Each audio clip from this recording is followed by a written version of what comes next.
أعوذ بالله من الشيطان الرجيم. بسم الله الرحمن الرحيم. يا أيها الذين آمنوا خذوا حذركم فانفروا ثبات أو انفروا جميعا. عزیز دوستو، السلام علیکم ورحمۃ اللہ وبرکاتہ۔ سورہ نساء آیت نمبر 71 تلاوت کی ہے۔ اس آیت میں اللہ تعالیٰ نے اپنے دفاع کا ساز و سامان بنانے کو واجب قرار دے دیا ہے۔ ہر وقت دشمن کے حملوں سے بچنے کے لیے ہوشیار رہنا ہے۔ وقت ضرورت موقع کی مناسبت سے ماحول کے مطابق اپنے دفاع کا لحاظ رکھتے ہوئے دشمن کا مقابلہ کرنا ہے، سستی نہیں بلکہ چستی سے، اور منافقین سے ہوشیار رہنا ہے۔ پڑھتے ہیں اس آیت میں اللہ تعالیٰ ارشاد فرماتا ہے، یا ایہا الذین آمنو، اے ایمان والو، خذو لے لو، حذرکم اپنے بچاؤ کا سامان، یعنی ایسے ہتھیار جن سے آپ کا دفاع ہو سکے، آپ کا بچاؤ ہو سکے۔ فانفرو پھر نکلو، ثباتن جدا جدا، بٹالین بن کے، ٹولے بن کے، فوجی دستے بن کے، اوین فرو یا نکلو جميعا کٹھے ہو کر۔ تو اللہ تعالیٰ نے ارشاد فرمایا، یا ایہا الذین آمنوا خذوا حذرکم فانفروا ثبات او انفروا جميعا، اے ایمان والو، لے لو اپنے بچاؤ کا سامان یعنی ہتھیار وغیرہ، پھر نکلو جدا جدا، ٹولیاں بنا کے نکلو یا کوچ کرو، نکلو کٹھے ہو کر۔ تو دیکھیں، یہ حذرہ کا لفظ جو ہے نا، اس کا مطلب بچانا اپنے آپ کو۔ اس لفظ کا استعمال آپ دیکھ سکتے ہیں سورہ تغابن کی آیت نمبر 14 میں، جس میں اللہ تعالیٰ نے ارشاد فرمایا، اِنَّا مِنْ أَزْوَاجِكُمْ وَأَوْلَادَكُمْ عَدُوٌّ لَكُمْ فَاحْذَرُوهُمْ فَاحْذَرُوا۔ دیکھیں، فَاحْذَرُوا وہی حذرہ، اسی طرح کی بات ہے۔ اِنَّا بے شک، من ازواجکم بے شک تمہاری بیویاں، و اولادکم اور تمہاری اولاد میں سے، عدوٌ بعض دشمن ہیں تمہارے، لکم تمہارے، یعنی تمہاری بیویوں میں سے، تمہاری اولاد میں سے کچھ تمہارے دشمن ہیں۔ فَاحْذَرُوهُمْ، بس ان سے بچتے رہو، یہ ان سے اپنے آپ کو بچاؤ۔ تو یہ حذرہ کا مطلب بچانا ہے، جس طرح اللہ تعالیٰ نے اس آیت میں ارشاد فرمایا، یا ایھا الذین آمنوا خذو لے لو، حذرکم اپنے بچاؤ کا سامان، ہتھیار، فانفرو پھر نکلو، ثباتن جدا جدا ہو کر، او انفرو یا کٹھے ہو کر۔ دشمنوں کی چالوں کو ناکام بنانے کے لیے پہلا کام اپنی حفاظت یعنی اپنے بچاؤ کے ہتھیار بنانا ہے، پھر ہتھیار جو دشمن کا مقابلہ کر سکیں وہ بنانے ہیں، پھر ان کو ساتھ لے کر دشمن کا مقابلہ کرنا ہے۔ جو چستی کرتا ہے وہ تو کامیاب ہے، اور جو سستی، کاہلی اور بزدلی کی وجہ سے اللہ کے راستے میں نہ نکلے تو وہ یہی منافق ہوتے ہیں، اور کمزور ایمان والے بھی ان میں شامل ہیں۔ ارشاد ہوا کہ اے ایمان والو، اپنے بچاؤ کا سامان لے لو، یا ایھا الذین آمنوا خذوا حذرکم، اپنے بچاؤ کا سامان لے لو، یعنی احتیاطی تدابیر جو کر سکتے ہو وہ کر لو۔ پھر جہاد یعنی کافروں سے جنگ کرنے کے لیے چند آدمی مل کر، ٹولیاں بنا کر یا اکٹھے ہو کر نکلو، جیسے موقع محل دیکھو ویسے فیصلہ کر کے، منصوبہ بندی کر کے اس کام کو پایہ تکمیل تک پہنچاؤ۔ حجر کا مطلب ایسا ہتھیار جو آپ کا بچاؤ کر سکے۔ جس طرح تلوار ہے، اس کا حملہ ہونا ہے تو آپ کے پاس ڈھال ہونی چاہیے۔ آج کل میزائل کا حملہ ہوتا ہے تو آپ کے پاس سسٹم ہونا چاہیے جو میزائل سے آپ کو بچائے، جیسے رشیا والوں نے S-400 بنایا ہوا ہے، یا اس طرح اسرائیل اور امریکہ والوں نے بنایا ہوا ہے۔ تو یہ ایسا سسٹم جو آپ کو میزائل کے حملوں سے بچائے، وہ آپ کے پاس ہونا چاہیے۔ تو یہ اس طرح یعنی کہ ایسے آپ کے پاس ہتھیار ہونے چاہیے جو اس وقت ہتھیار موجود ہیں ان سے آپ کا بچاؤ کر سکیں، تو وہ آپ کو بنانا واجب ہے، ضروری ہے، فرض ہے۔ اس لیے فرمایا کہ خذوا حذرکم، لے لو اپنے بچاؤ کا سامان، یعنی جنگ ہونے والی ہے تو آپ کو بچاؤ کا سامان آپ کے پاس ہونا چاہیے۔ تو آپ اپنی حفاظت کا بندوبست کر لو، پھر دشمن سے ٹکر لینا کیونکہ ضروری ہو گیا ہے، تو پھر جب دشمن سے ٹکر لینا ضروری ہو جائے تو پھر اپنی حفاظت پہلے کرو اور پھر دشمن کی طرف نکلو، اور آپ کے پاس وہ ہتھیار ہونے چاہیے جو دشمن کے ساتھ مقابلے میں استعمال ہوں، اور ماحول اور ضرورت کے مطابق اپنا لشکر ترتیب دو۔ ایک دستہ فوج کا ایک سمت بھیج دو، دوسرا دوسری سمت بھیج دو، اس طرح سے دشمن کو اپنے نرخے میں دبوچ لو، اس کو نکلنے کا موقع ہی نہ دو۔ مفصل احکامات ان کے انشاءاللہ سورہ انفال اور سورہ توبہ میں آئیں گے۔ تو اس آیت میں ارشاد فرما دیا گیا کہ ایسے جہاد اور لڑائی کے احکامات سے کیا ہوتا ہے، یعنی منافق جو ہوتے ہیں نا، ان کی حقیقت کھل کر سامنے آ جاتی ہے۔ جیسے ہجرت ہوئی، مدینہ شریف آئے رسول اللہ صلی اللہ علیہ وسلم، منافقوں کا پتہ چل گیا، اور اسی طرح جب جہاد ہوا تو اس میں بھی پتہ چل جاتا ہے منافقوں کا۔ مسلمانوں کو اپنوں اور بیگانوں کا خوب پتہ چل جاتا ہے، لوگوں کو کفر اور نفاق کا چھپانا مشکل ہو جاتا ہے، یعنی جو نام کے مسلمان ہوتے ہیں ان کا بخوبی علم ہو جاتا ہے۔ کوئی بھی جنگ کرنے سے پہلے فوجی لڑنے کو جائے تو پہلے اپنی حفاظت کا سامان رکھ لے، یہ اللہ کا حکم ہے۔ یہ آیت اور اس کے بعد کی چند آیات زمانہ رسالت کے نہایت نازک دور سے منسلک ہیں،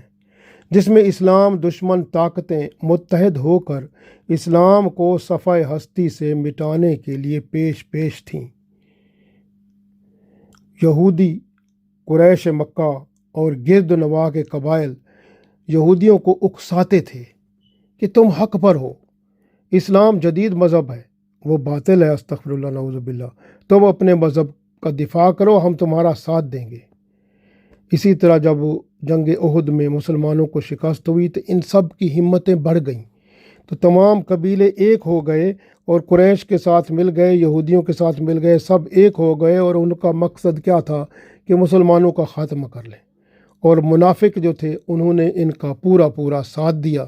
اور رسول اللہ صلی اللہ علیہ وسلم کے پاس جو بیٹھتے تھے ان میں سے کچھ منافق ایسے بھی تھے جو ادھر کی خبریں ادھر جایا کرتے تھے، ادھر دیتے تھے، اور مختلف سازشیں جو مسلمانوں کے خلاف ہوتی تھیں ان میں ان کا بڑا اثر و رسوخ تھا، بڑا کردار تھا۔ یاد رکھیں کہ مسلمان جو ہوتا ہے نا، وہ ہر وقت زبان، دل، قلم، مال، جان اور اپنے اعمال سے سب کچھ قربان کرنے کو تیار ہوتا ہے تاکہ باطل مٹ جائے، حق کو آگے بڑھنے کا راستہ مل جائے۔ اور اللہ تعالیٰ بھی یہی چاہتے ہیں کہ بندہ اپنے دشمن سے ہر وقت ہوشیار رہے اور ان لوگوں کو پہچان لے جو دشمن کے جاسوس بن کر آپ کی فوج میں شامل ہو جاتے ہیں۔ کیونکہ جو فوج ہے نا، آپ کیا سمجھتے ہیں کہ آپ کی فوج میں جو شامل ہیں وہ سب وفادار ہیں؟ نہیں، اس کے اندر ایسے بھی لوگ بھرتی ہو جاتے ہیں جو دشمن کے ساتھ ملے ہوتے ہیں، جو آپ کے ساتھ وفادار نہیں ہوتے، دشمن کے ساتھ ہوتے ہیں، اور وہ اس کے اندر فوج میں شامل ہوتے ہیں، اور جب وہ موقع ملتا ہے نا تو وہ غداری کرتے ہیں اور نقصان پہنچاتے ہیں۔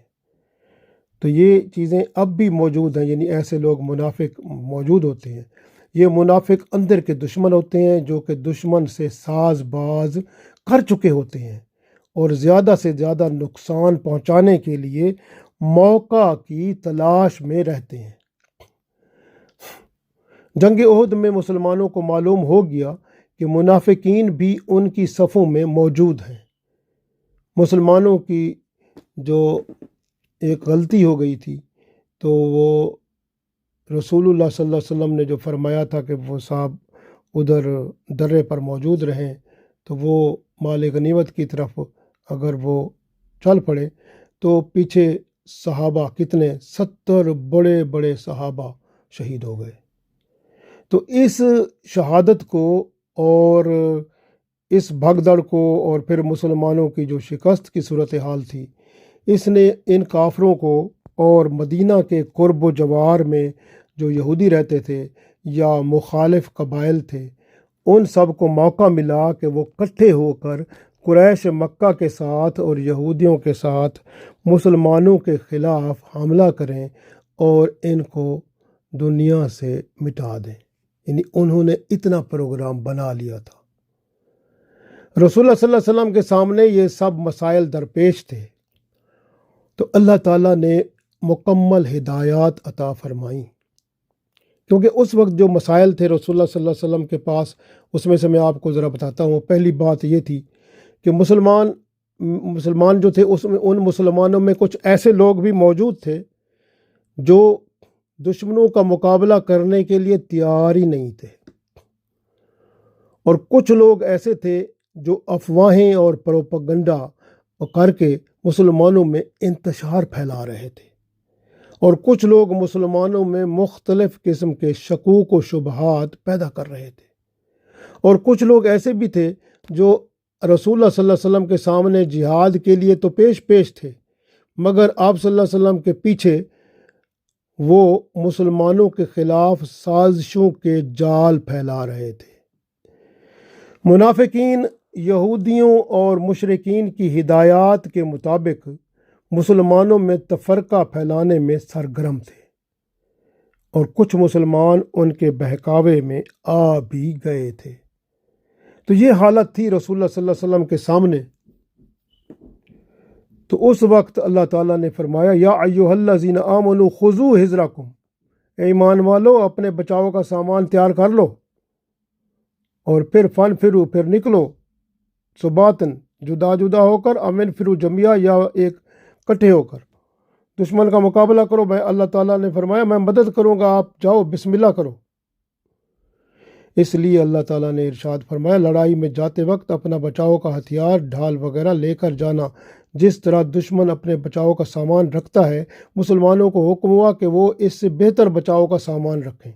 اور جہاد کرنے کے لیے موقع اور محل کے مطابق چھوٹی چھوٹی ٹولیاں یا زیادہ فوج جیسے مناسب ہو ویسے بھیجیں۔ اس لیے فرمایا کہ اپنے جو بچاؤ کے سامان ہیں وہ بھی ساتھ رکھ لو، ہتھیار وغیرہ، اور دشمن سے خوف زدہ نہ ہو بلکہ اللہ سے خوف زدہ ہونا چاہیے۔ ایک حدیث ہے جو کہ حدیث کی 6 کتابوں کے اندر موجود ہے۔ ابو موسیٰ اشعری رضی اللہ تعالیٰ عنہ راوی ہیں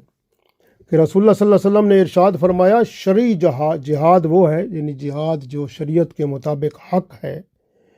وہ یہ ہے کہ جس میں فقط دین کی ترقی کے لیے لڑائی کی جائے، دنیاوی مفاد کے لیے نہیں، اپنا ذاتی بدلہ لینے کے لیے نہیں، بلکہ دین کی ترقی کے لیے، دین کی بڑھوتی کے لیے اگر کوشش کی جائے تو وہ جہاد ہے۔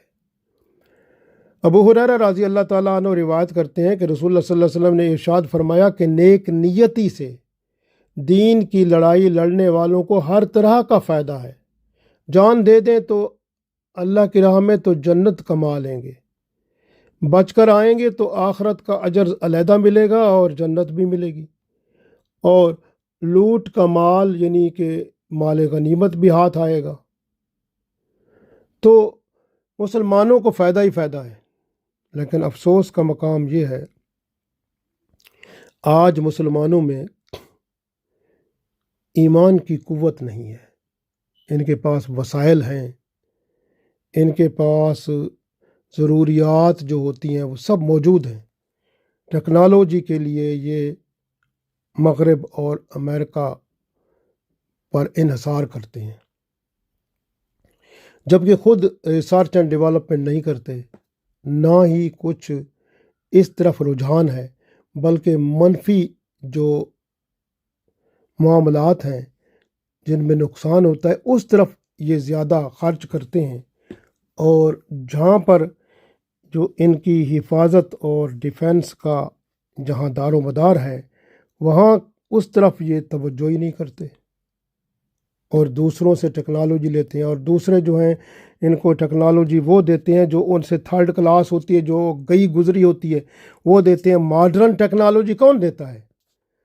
جو جدید ہوتی ہے وہ تو اپنے بچاؤ کے لیے اگلے رکھتے ہیں کہ کسی کو پتہ نہ چلے، اندر وہ جو آگے دوسروں کو زہر ہو چکی ہوتی ہے بات، وہ زہر کر کے وہ بیچ دیتے ہیں۔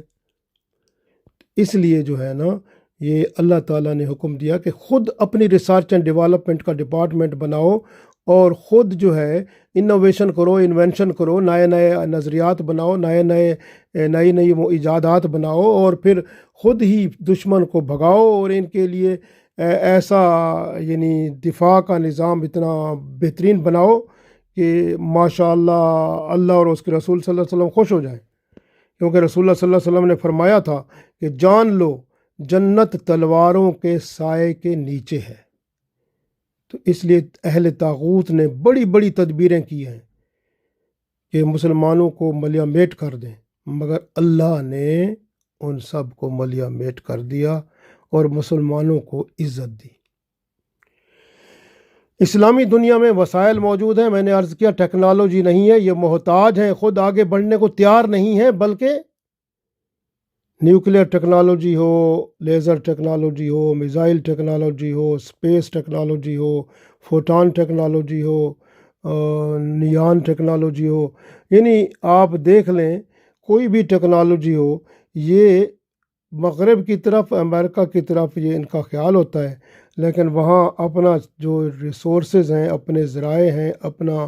مال و زر ہے، وہ خرچ کر کے وہ ٹیکنالوجی لینے کی کوشش کرتے ہیں، لیکن ملتا وہ ہے جو ان سے فارغ ہو چکا ہوتا ہے، یعنی جو جدید ٹیکنالوجی ہوتی ہے وہ کبھی ان کو نہیں ملتی، تو وہ تھرڈ کلاس ملتی ہے جو اب، تو پھر اس کا فائدہ کیا ہوتا ہے کہ وہ وقتی طور پر یہ کوشش کرتے ہیں، لیکن ان کو وہ جو اصل ہے وہ کوئی بھی نہیں دیتا۔ یہ خود ان کو ترقی کرنی چاہیے، اپنی یونیورسٹیوں میں، کالجوں میں، اور اپنے ریسرچ سینٹر میں بہت بڑا یعنی انقلاب لانا چاہیے، اور ریسرچ ڈیولپمنٹ پہ اچھا خاصا بجٹ ہونا چاہیے، خرچ کرنا چاہیے، نئے نئے نظریات اور نئی جدید ایجادات ہونی چاہیے، تاکہ ملک میں ایسا نظام بن جائے جس سے یہ اپنے دفاع میں بھی بھرپور ہو جائیں، اور اپنی معاشی بحران جو ہے اس کو بھی یہ